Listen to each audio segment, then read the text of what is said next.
Hey guys, I'm back. Before I make the second part of entertainment, I needed to tell you more about me first.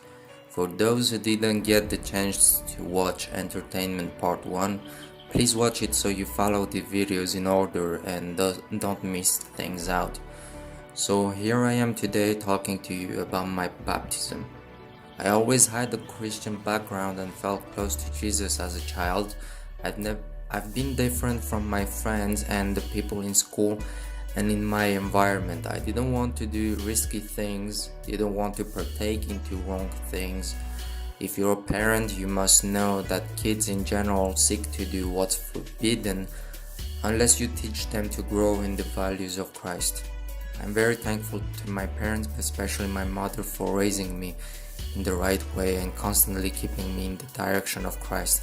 Some say that a successful parenting is when the kid grow up and become rich and have a good job.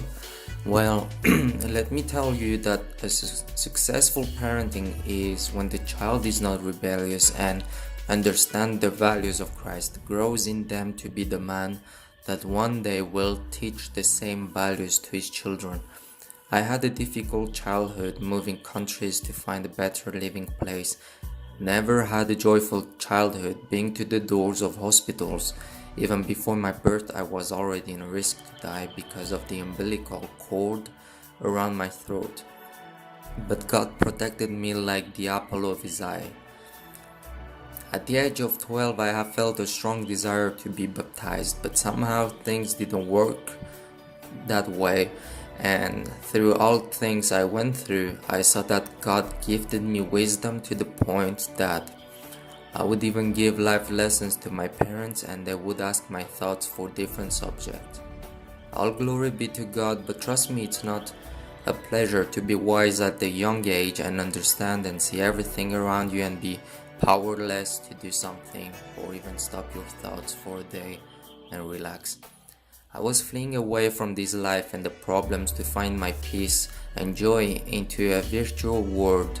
Through my games, I was disconnecting myself from reality. Later on, it became an addiction. I would miss school just to play. I would come home after school to play.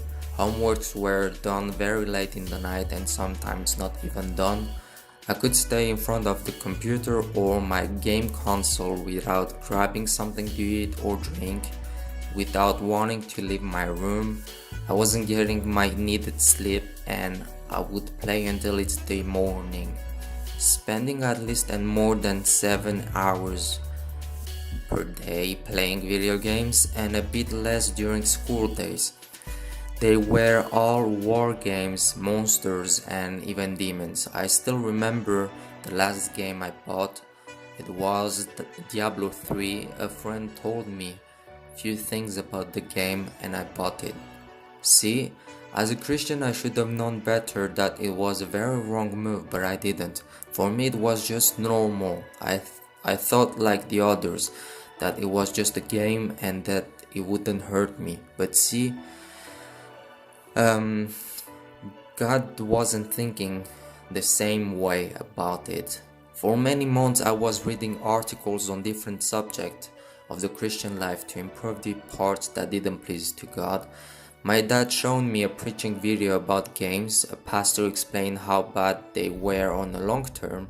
I didn't believe it, but with doubts I prayed, asking God that His will be done. If it was evil to His eyes, that He gives me some disgust feeling so I don't play anymore.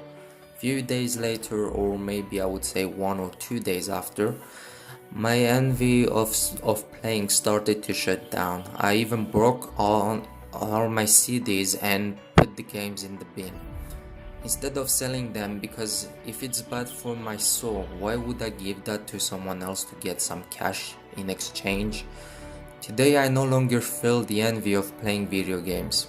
I was also hiding my faith when I was young to get along with others and avoid mockery. But then I started to spread my belief no matter if I would lose friends, and that's what happened. Many left me and stopped talking to me, but who am I trying to please, man or God? The Bible clearly states that everyone could leave me, even my parents, but He won't. He's the one who has always protected me, gave me life each day, and delivered me from my game addiction. I live and I will live for Him all days of my life. I will fail sometimes as I'm human, but my goal is to live for Him and empty myself. Being delivered from this game addiction gave me more time to spend on searching for God and improve my Christian life to a degree I never thought possible. I saw a change in my behavior. If your parents or if your brother or sister is playing such games, please share my testimony with them. Whatever God forbid me to do and delivered me from is certainly not just for me. I asked Him to do His will, and that's the answer I got. Parents, control the games your children are playing. Violent, demonic and corrupted content games are now accessible without paying, and even online. Your children might hate you for not letting them to play, but remember you're doing good for them. And remember, games are not bad. It's the kind of game you're going to play and for how long. It can easily become an idol. I was baptized on the 15th of September 2013. When I was immersed in the water, I felt like sort of a shaking, but in a good way, and during the whole day I was so joyful and filled with peace in my heart and smiling without ceasing. So I hope you enjoyed the video, and God bless you all. See you soon. Bye.